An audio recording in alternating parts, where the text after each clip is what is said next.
হাদিস আবু দাউদের মধ্যে এসেছে, আল্লাহ রাসূল বলছেন ইউকালু লিসাহিবিল কুরআন, কোরআনের হাফেজকে কিয়ামতের দিন আল্লাহ বলবেন, ইউকালু বলা হবে, আল্লাহ বলবেন ইকরা, তুমি পড়ো, ওয়ারতাকি, আর তোমার মর্যাদার উপরে উঠতে থাকো।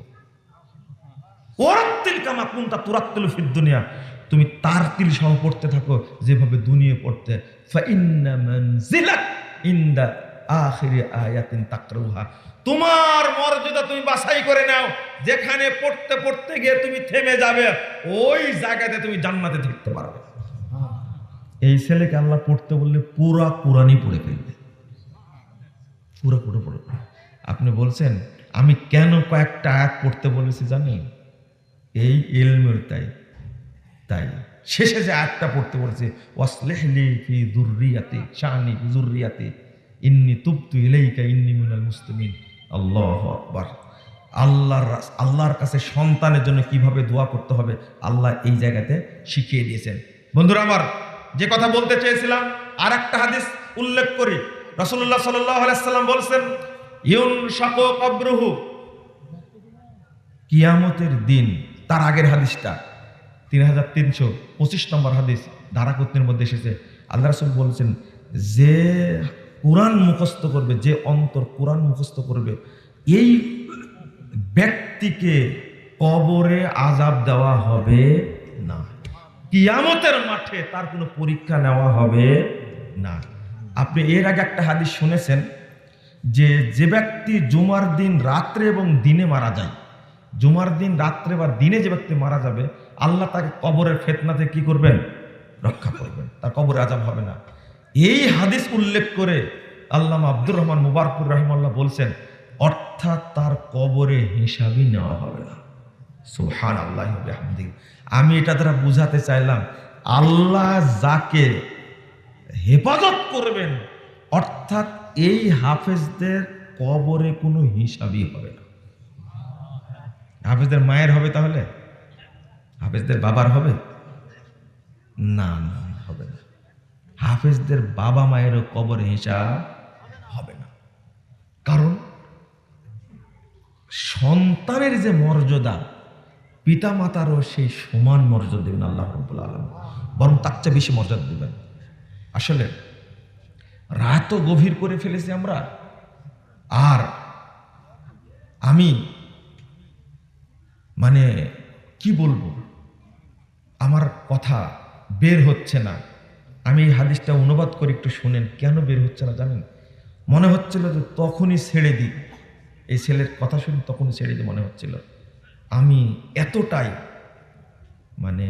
আবেগী হয়ে গেছিলাম তখন, এতটাই।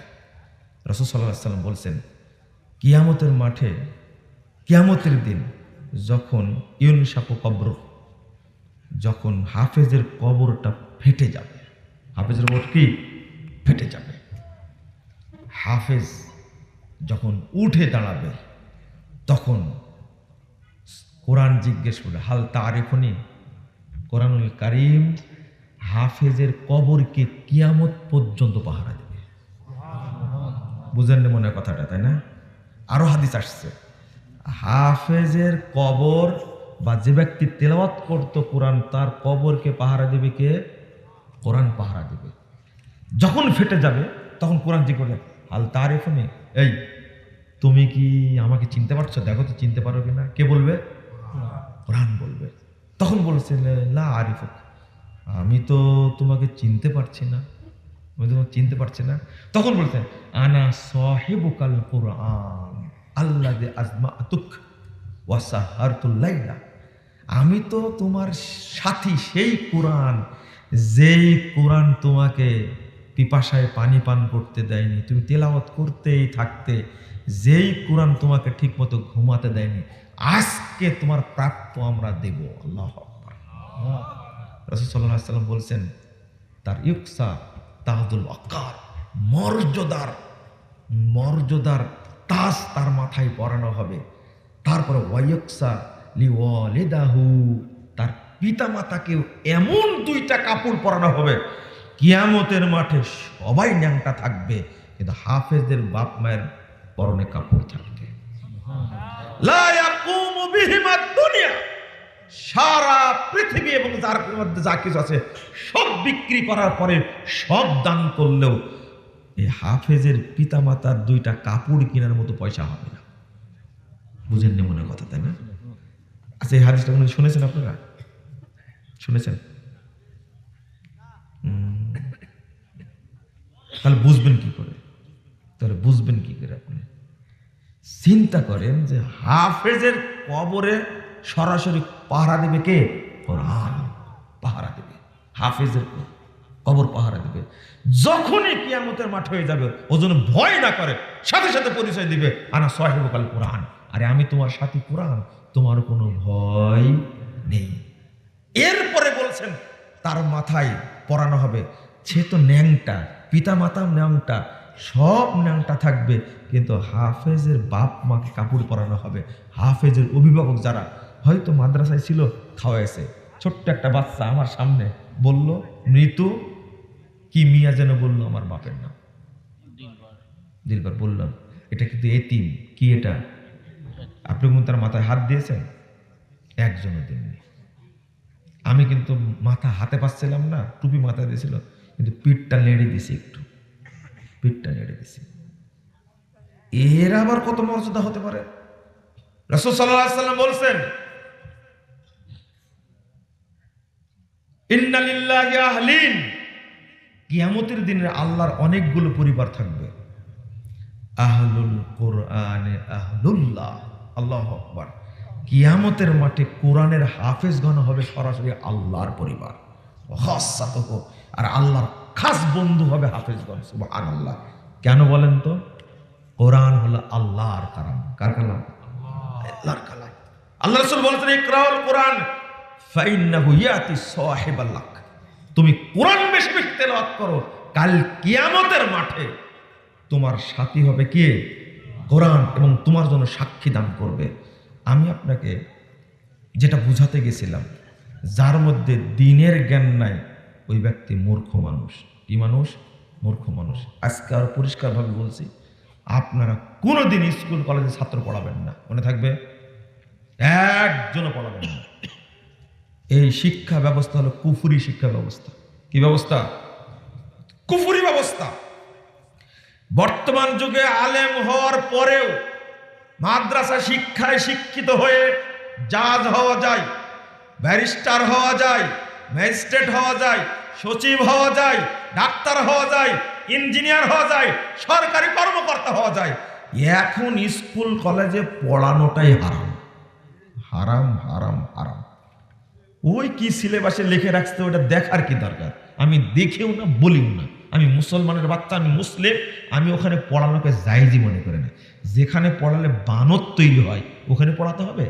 যেখানে পড়ালে আল্লাহকে গালি দেয়, যেখানে পড়ালে নবীকে গালি দেয়, যেখানে পড়ালে ইসলামকে গালি দেয়, যেখানে পড়ালে কোরআনকে গালি দেয়। ঢাকা বিশ্ববিদ্যালয়ে এখন কি হয়েছে জানি না, এর আগে প্রত্যেকটা ডিপার্টমেন্টে এক একটা শিক্ষক হলো ইবলিসের উপদেষ্টা। এত শয়তানের শয়তান। প্রত্যেকটা বিশ্ববিদ্যালয়ে, রাজশাহী বিশ্ববিদ্যালয় আছে, অনেক ইবলিস আছে। এখন কি হয়েছে তা জানি না, তবে এমন ইবলিস আছে, এরা কত কত কত মহিলাকে ধর্ষণ করে নিজেও জানে না। কত ঘটনা নিবেন, স্কুল কলেজে পড়াবেন। এই মাদ্রাসাতে যে কুকর্ম হয় না আমি বলিনি, কয়টা হয়?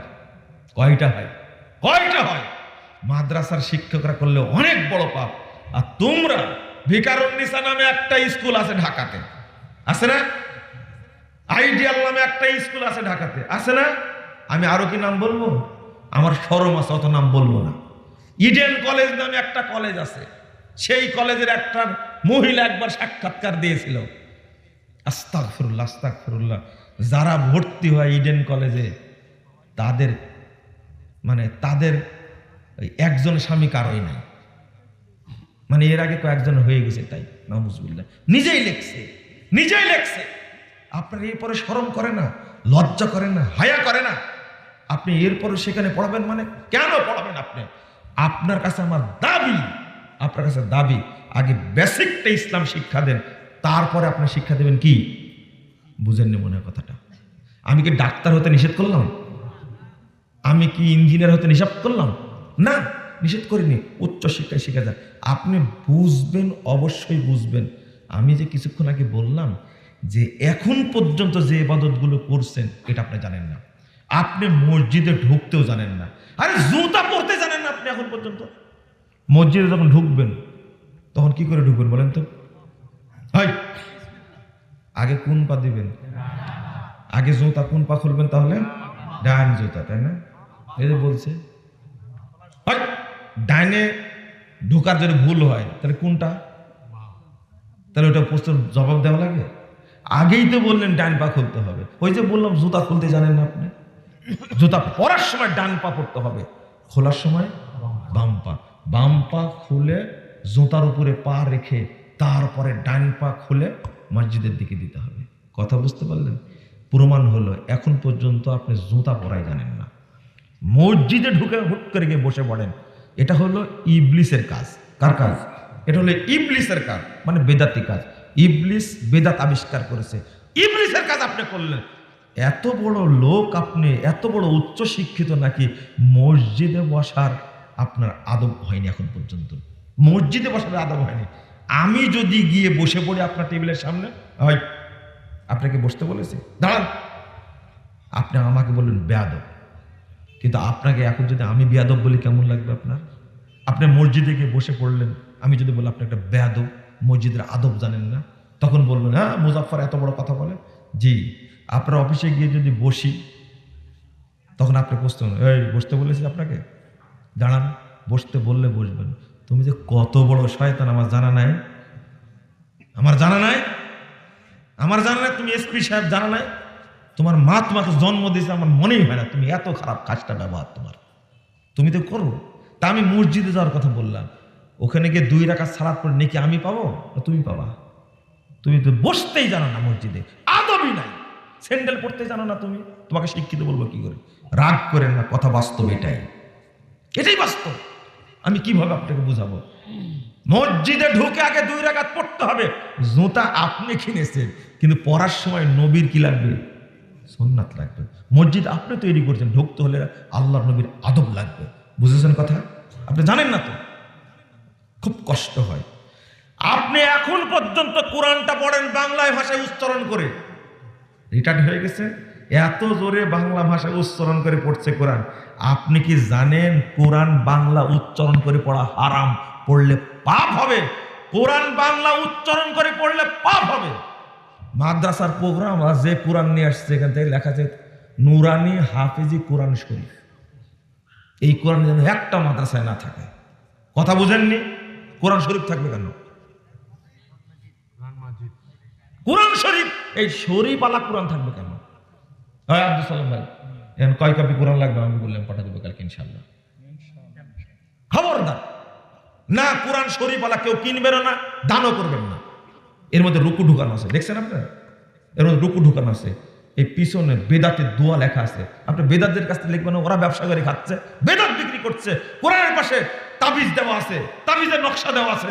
কোরআনের মধ্যে যোগ করেছে ওয়াকফে জিবরিল, কোরআনের মধ্যে যোগ করেছে ওয়াকফে সাল্লাল্লাহু আলাইহি ওয়াসাল্লাম, কোরআনের মধ্যে যোগ করেছে মানে কি? সূরা ফাতিহার প্রথম আয়াত হবে বিসমিল্লাহির রহমানির রহিম।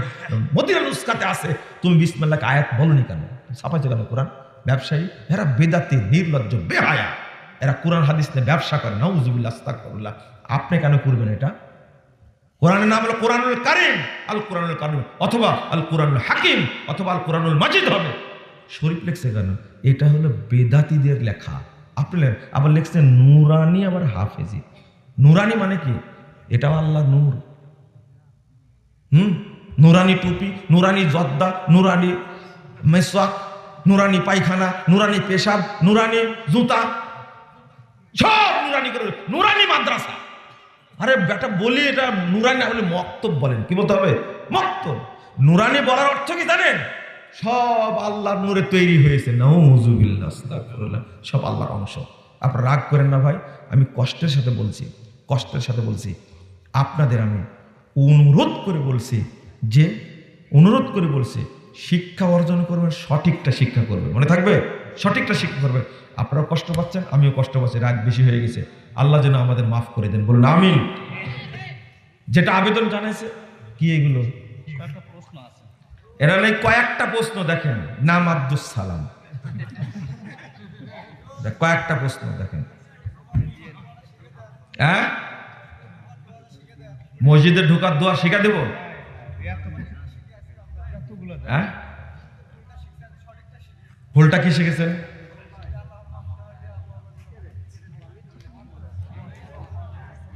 দেখেন এখনই শুনতে শুনতে বললাম কি আর শুনলো কি? আমি দোয়ার কথা বললাম না অর্থ জান না তাই বলেছি? আচ্ছা, প্রথম বয়স কত হয়েছে আপনার? 22 বছর। এই ছোট্ট দোয়ার অর্থ এখনো শিখেননি কেন বলেন দেখি? না, এখন যদি দোয়া শিখা দেওয়ার পরে যদি আপনি বলেন আর একটা যদি বলেন তখন আমার তো উপায় থাকবে না। আর একটা কি বলবো কি? থামেন থামেন, আর একটা কি বলবো কি? না, বলা যাবে না। আল্লাহুম্মা আফতাহ লি আবওয়াবা রাহমাতিক। আল্লাহ, হে আল্লাহ, ইফতাহ লি, আমার জন্য খুলে দাও, আবওয়াবা রাহমাতিক, তোমার রহমতের যত দরজা সব খুলে দাও। এত সুন্দর দোয়া অর্থ জানি না। এই যে বোতলটা আছে, বোতল নাই আজকে, বোতল দিয়ে বুঝাই। কই দিন বোতলটা? এই যে এই বোতলটা যদি আপনি উপরে চাটতে থাকেন, 60 বছর চাটেন আপনি, প্রতিদিন 3 ঘন্টা করে চাটবেন, এই বোতলের মধ্যে কি আছে আপনি স্বাদ পাবেন? কি করতে হবে? সালাত, এর নাম সালাত, এর নাম সালাত। সালাত বুঝেই পড়া লাগবে। আমি কোরআনের কথা বলিনি, কিসের কথা বলেছি? সালাতের কথা বলছি। সালাত অবশ্যই বুঝে পড়া লাগবে, তাহলে আসর হবে ইনশাল্লাহ। মসজিদে প্রবেশ করার পর যদি দেখি জামাতের মাত্র 1 মিনিট বা 2 মিনিট আছে, তাহলে কি সালাত পড়া যাবে? আপনি যদি দাঁড়িয়ে যান সালাতে, একামত হলে ছেড়ে দিবেন, আপনি পূর্ণ নেকি পাবেন। আর যদি মনে করেন যে এখন তাড়াহুড়া হয়ে যাবে, পড়বো না, আপনি দাঁড়ায় থাকবেন, বসতে পারবেন না।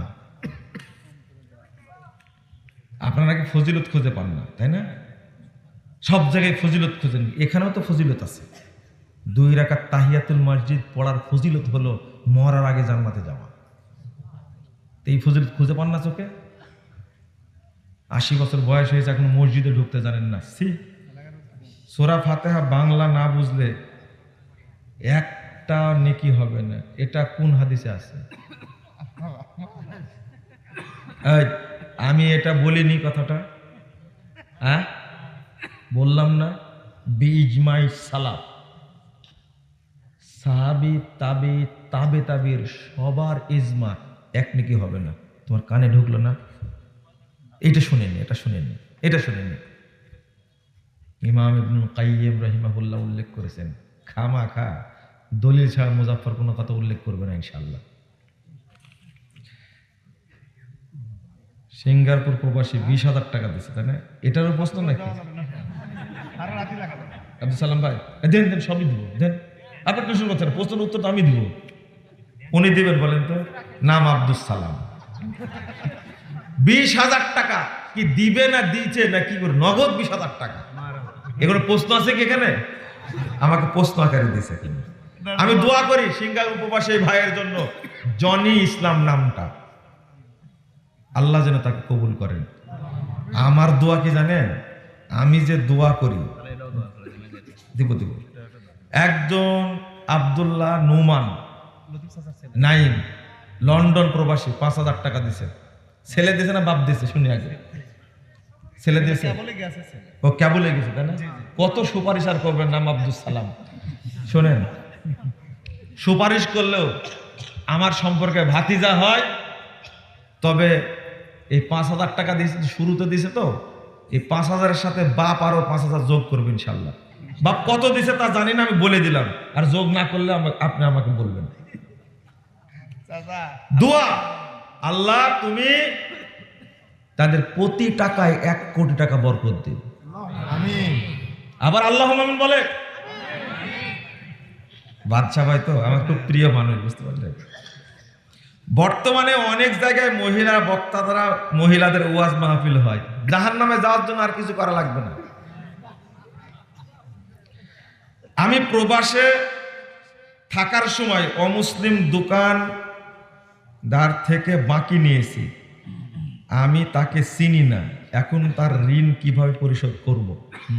জনকল্যাণে টাকাটা দিয়ে দিবেন, দান করবেন। সিরিয়ার মাদ্রাসায় দিতে বললো, বুঝতে পারলেন? সিরিয়ার বিদ্রোহী বাহিনী অর্থাৎ যারা সিরিয়া বিজয় করলো তাদের আকীদা সম্পর্কে জানতে চায়, তারা সালাফি আকীদার মানুষ, বলেন আলহামদুলিল্লাহ। আরে সিরিয়া জয় হয়েছে তো আহলে হাদিসদের তো একটা বিজয় উৎসব করা উচিত। আলহামদুলিল্লাহ। আলহামদুলিল্লাহ পড়েছেন আপনারা?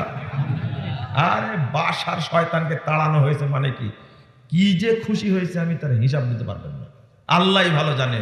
এই শয়তান কত আলেমকে হত্যা করেছে। এই সিরিয়ার স্মৃতি, বাংলা পৃথিবীর সিরিয়ার স্মৃতি, সিরিয়াতে কত বড় বড় আলেমের জন্ম। আল্লাহু আকবার। ইবনে তাইমিয়া এই সিরিয়া উপহার দিয়েছে, ইবনে তাইমিয়াকে উপহার দিয়েছে, ইমাম ইবনুল কাইয়িমকে উপহার দিয়েছে, ইমাম ইবনুল কাসিরকে উপহার দিয়েছে, ইমাম যাহাবিকে উপহার দিয়েছে। আল্লাহ এত বড় বড় আলেমকে উপহার দিয়েছে সিরিয়া। যে মসজিদটা প্রথম দখল করে আজান দিয়েছে, আল্লাহু আকবার, এই মসজিদটাই হলো সালাফিদের কেন্দ্রীয় মসজিদ। বাশার আল আসাদ এই শয়তান এতদিন 53 বছর মসজিদটা বন্ধ করে রেখেছিল। চিন্তা করতে পারছেন? দ্বিতীয় টার্গেট হবে ইয়ামান। কোনটা? ইয়ামান। আল্লাহ যেন ইয়ামানকে বিজয় করে দেন, বলেন আমিন।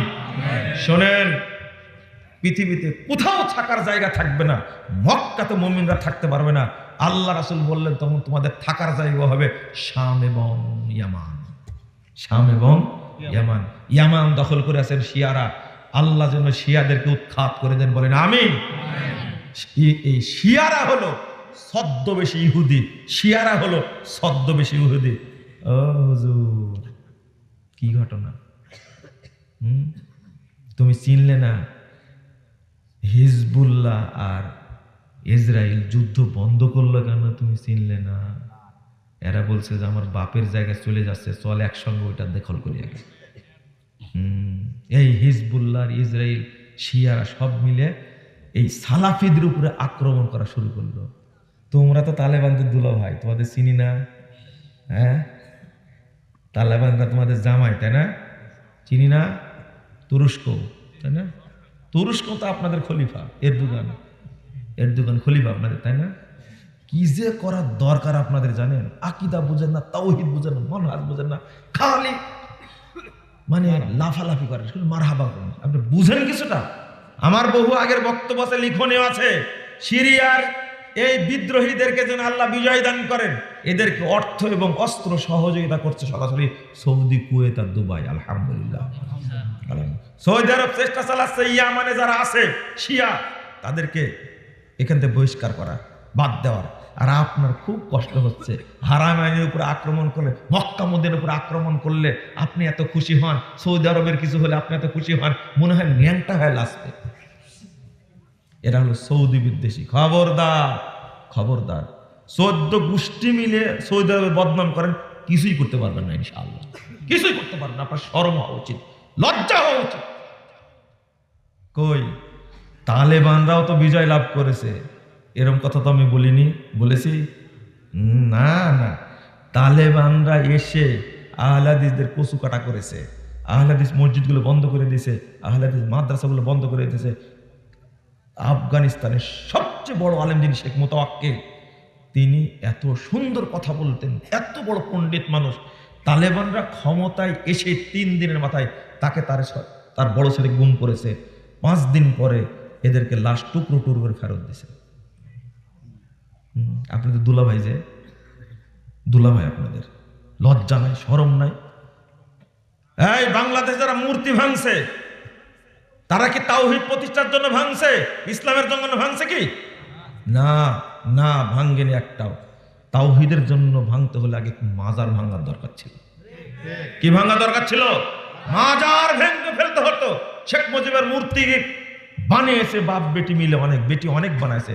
তবে শেখ মুজিবকে সেজদা করে এটা আমার জানা নাই, থাকতে পারে। তবে বাংলাদেশের কোটি কোটি মানুষ লক্ষ লক্ষ মাজারে সেজদা দিয়ে ঈমান নষ্ট করে, পারে না?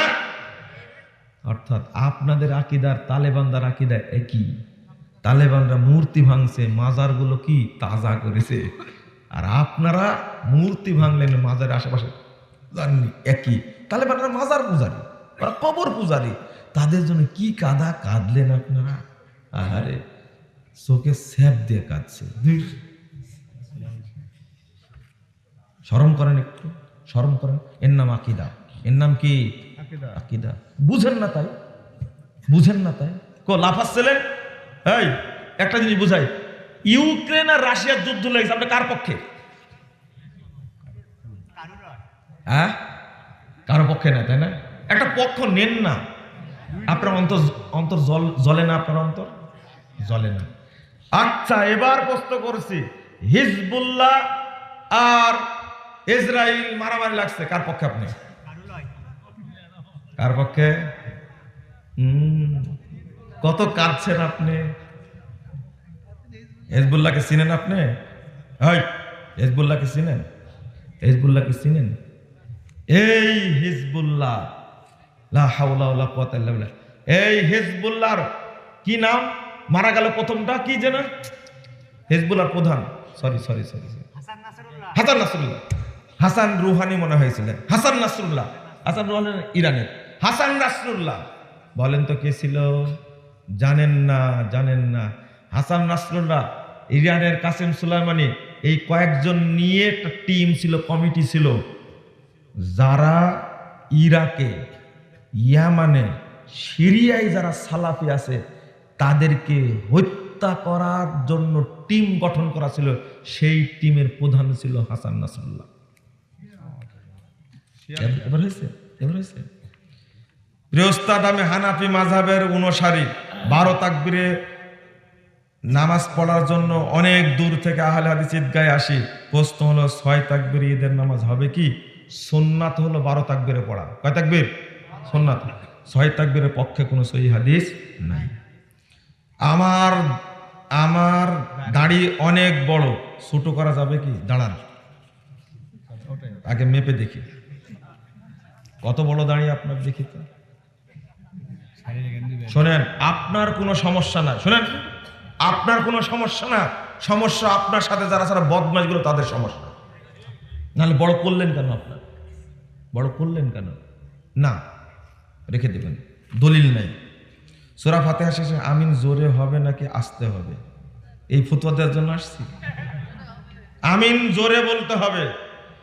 আগে যতটুকু জোরে বলতেন এখন একটু আরেকটু জোরে বলবেন, কারণ এই আমিনকে প্রতিষ্ঠা করে ছাড়তে হবে। বলেন ইনশাআল্লাহ। ইনশাআল্লাহ। বাংলাদেশে একদিন মাজার পূজা থাকবে না, ইনশাআল্লাহ, মনে রাখবেন, থাকবে না। কবর পূজা থাকবে না, ভেঙ্গে চুরমার করে দেওয়া হবে। স্বাধীনতা 3 বার আসলো, 47-এ গোড়াপত্তন হয়েছে, 71-এ হয়েছে, 24-এ আরো পরিষ্কার হয়েছে। কিন্তু আর একটা দরকার, যখন বাংলাদেশে মাজার পূজা, কবর পূজা, খানকা পূজা, এই মুশরিকরা থাকবে না, সব তাওহীদপন্থী হয়ে যাবে। যখন জাতীয়তাবাদ, ধর্মনিরপেক্ষতাবাদ, পুঁজিবাদ, সাম্যবাদ, তারপরে গণতন্ত্র, সমস্ত কুফরি মতবাদ থেকে বাংলাদেশ মুক্ত হবে, সেই দিন প্রকৃত স্বাধীন হবে ইনশাআল্লাহ। সোয়াদের কোনটি হবে? সোয়াদ না রাসূল সাল্লাল্লাহু আলাইহি ওয়াসাল্লাম কি বলেছেন? এই ফতোয়া দেওয়ার জন্য আসছে, তাই না? আচ্ছা, রমদান না রমাদান? তো ওখানে কি যেন রমজান হলো, ওদু না ওজু? ওখানে কি করে ওজু হলো? তোমার তলা ফোটা, ভুল করেছে। কাদি না কাজী? কাজী বলেন না কাদি? হ্যাঁ, কাদি কেন বলেন? হজরত না হদ্রত? বোঝা যাচ্ছে এই বাংলাদেশে জোয়াদি ছিল, পরে ফুটা করে ওটাকে দোয়াত করার চেষ্টা করছে। ভালো হয়ে যান। আমরা সবাই মুসলিম, বাংলাদেশে ইসলামী রাষ্ট্র গঠনের কোন দলকে সমর্থন করা যায়?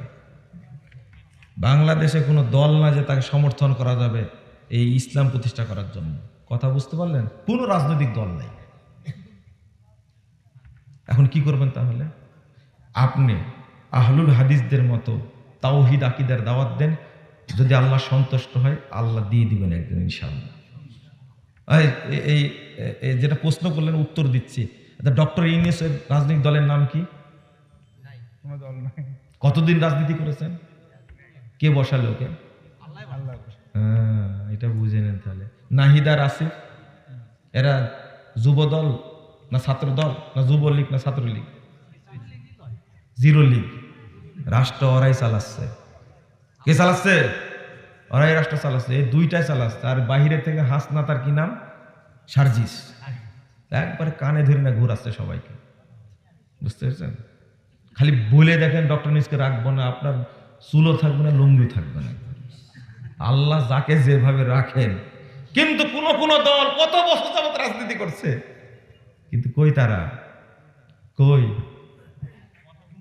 না। আমাকে বলছে মুজাফফর সাহেব আর কতদিন আকিদার মানহাজের ওয়াজ করবেন, আমাকে বলছে। আমি বলছি কেন? যে কখন আপনি এমপি হবেন, মন্ত্রী হবেন, রাষ্ট্র চালাবেন না? আমি বললাম যে দারুণ কথা বলেছেন তো, আপনারাই চালান, একটু আপনারাই চালান।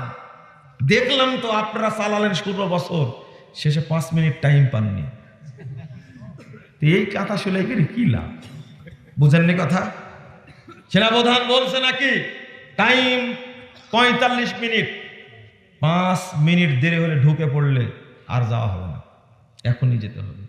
2 মিনিট টাইম চেয়েছিল নাকি বক্তব্য রেকর্ড করার জন্য, আপনাদের হাসিনা পারেনি। থামেন থামেন থামেন। বিএনপির মতো একটা দল বিশাল, তার কাজই নাকি স্বৈরাচার তাড়ানো। অথচ একটা 80 বছরের, 88 বছরের, 81 বছর একটা বৃদ্ধা মহিলা অসুস্থ, মেডিকেলে থাকে, এই লোকটাকে দেশের বাইরে পাঠাবে চিকিৎসার জন্য, তাই পারল না। ফখরুল সাহেবের নামে 750 মামলা। এই কাঁথা সেলাই করে কি লাভ রে ভাই? কি লাভ? জামাত ইসলামের মানুষ ভাইরা কত আন্দোলন করলো, কত পুরাতন দল। আরে বিএনপির চেয়ে পুরাতন দল জামাত ইসলামী, তাই না? পুরাতন দল। যখন 1941 সালের 26 আগস্ট জামাত ইসলাম গঠিত হয়, তখন বাংলাদেশের প্রথম সহ-সভাপতি ছিলেন মাওলানা আব্দুর রহিম। সেই সময় থেকে জামাত ইসলাম আসে। 1900 কত সালে যেন মওদুদী সাহেব, 55 দিনের না কত মওদুদী সাহেব আসেন, আমার তারিখটা ভুল হচ্ছে মনে হয়, আসেন। এত বড় সংগঠন, ডাগা নেতাকে একবারে জনগণের সামনে ফাঁসির কাস্টে ঝুলায় শেষ করে দিল, কিছুই করতে পারলো না। এত বড় একজন মুফাসসিরে কোরআন আল্লামা সাঈদী সাহেবকে জেলখানায় 13টা বছর রেখে তিলেতে মেরে যখন মরেই না, তখন ইঞ্জেকশন পিস করে মেরে গেল, কিছুই করতে পারলেন না। এই কাঁথা সেলাই করার দরকার নাই আমার, আপনারা করেন না, শান্তিতে থাকতে দেয়। বুঝেননি কথা? বুঝেননি এখনো? সেলাই করেন, আপনারা সেলাই করেন। 9-950 বছর ঈসা আলাইহিস সালাম কি নূহ আলাইহিস সালাম দিয়েছেন, কত বছর? আমাদের সময় লাগবে 9000 বছর। অতদিন পর্যন্ত ধৈর্য আছে ইনশাআল্লাহ। কত বছর? 9000 বছর ইনশাআল্লাহ। তাওহীদের সমস্যাটা কি জানেন? দেশ থেকে হিজরত করা যায়, কিন্তু ঈমান থেকে কখনো হিজরত করা যায় না। রাজনীতি থেকে অবসর নেওয়া যায়, কিন্তু ঈমান থেকে অবসর নেওয়া। আহলাদের সমস্যা এটাই। দান করা অথবা ধার পরিশোধ করা, কোনটা আগে? ঋণ পরিশোধ করা আগে। এতিমখানা, মসজিদ, মাদ্রাসা, ইসলামী জালসায় হারাম টাকা দান করা যাবে কি? শরমও নাই আপনাদের। সুর দিয়ে বক্তব্য দেওয়া যাবে কি? আহলে হাদিস এটা নিয়ে অনেক ভেদাভেদ আছে। কে ভেদাভেদ করেছে?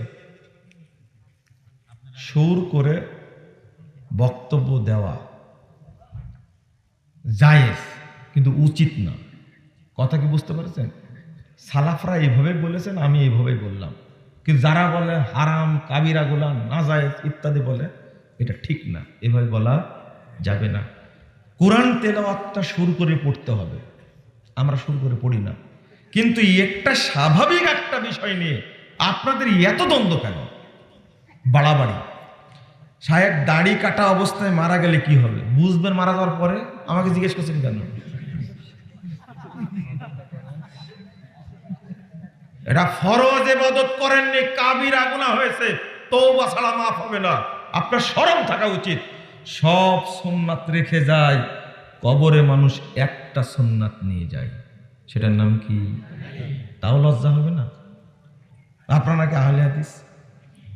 যদি আমি ভালো কাজ করি, ইবাদত বন্ধ করি, উপযুক্ত বয়স হয়েছে, বয়স আছে কি? ছেলেরা প্রায় 30 ও উপরে লেখছে, দেখেন বিবাহের জন্য উপযুক্ত বয়স আছে কি? ও আচ্ছা, ছেলেরা প্রায় 30, 35, 40 বছরের উপরে গিয়ে বিবাহ করে। তারা অল্প বয়সী মেয়ে খোঁজে বিবাহের জন্য, এতে তারা দাম্পত্য জীবন উপভোগ করতে পারে না। কি করে বুঝলেন আপনি? বিয়েই তো করেননি, উপভোগ কি করে বুঝলেন আপনি?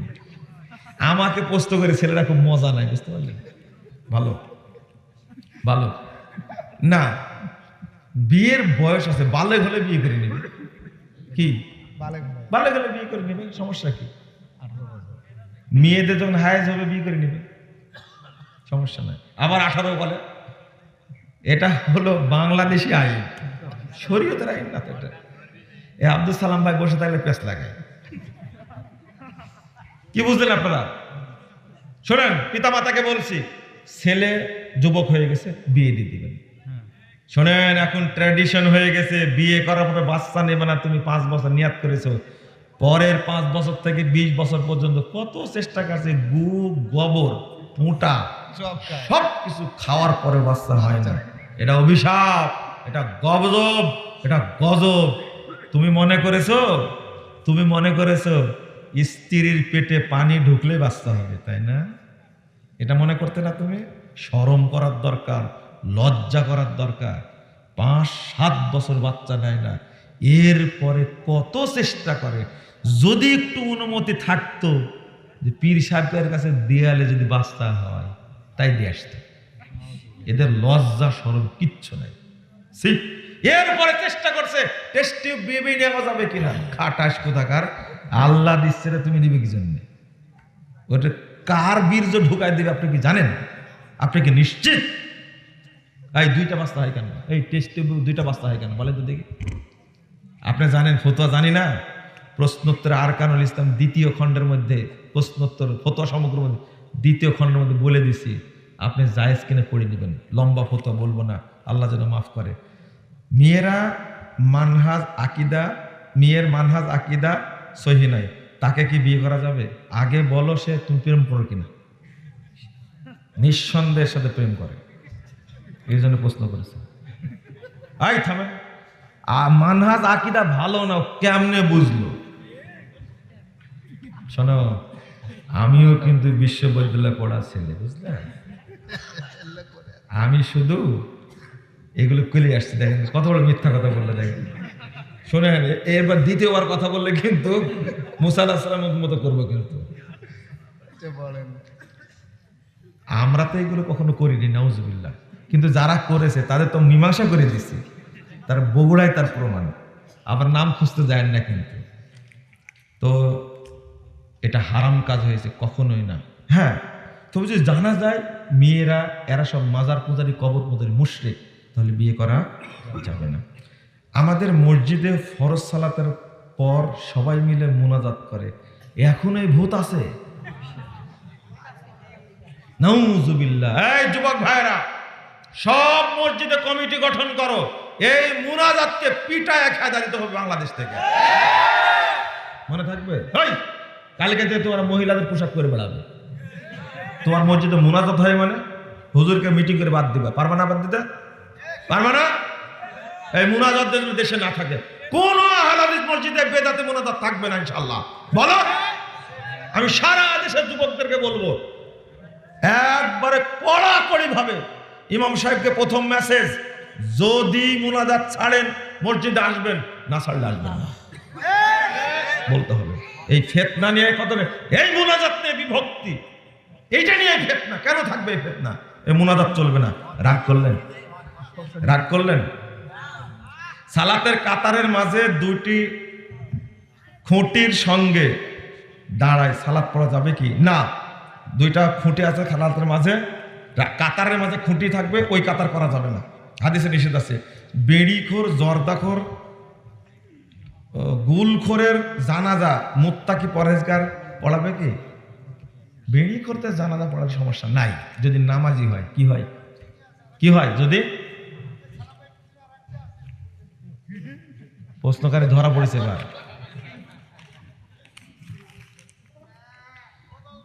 জান্নাতে কারা 72টি হুর পাবে? শোনেন শোনেন শোনেন শোনেন, একটা করে তাই বিপদে আছেন আপনি, আর একটার জন্য মুখ খুলতে পেরেছেন কোনোদিন? আপনার ওয়াইফকে জিজ্ঞেস করবেন আজকে, আচ্ছা জান্নাতে যে 72টি দিবে তুমি তখন কি করে মেনে নিবে? আচ্ছা পুরুষদেরকে এত হুর দিবে কেন জানেন আপনারা? জানেন না তাই না? এটার জিনিস বলে দিই, একটা বিশ্লেষণ বলে দিই। এই দুনিয়াতে পুরুষের খেদমত নারীরা করতে পারেনি, আল্লাহ তার বদলা স্বরূপ 70-72টা দিবে হলো শহীদদেরকে। কাদেরকে? শহীদদেরকে। তবে মুমিনদেরকে আরো বেশি দিতে পারেন, অন্যদেরকে আরো আজও কমও দিতে পারেন। আপনার ওয়াইফকে জিজ্ঞেস করবেন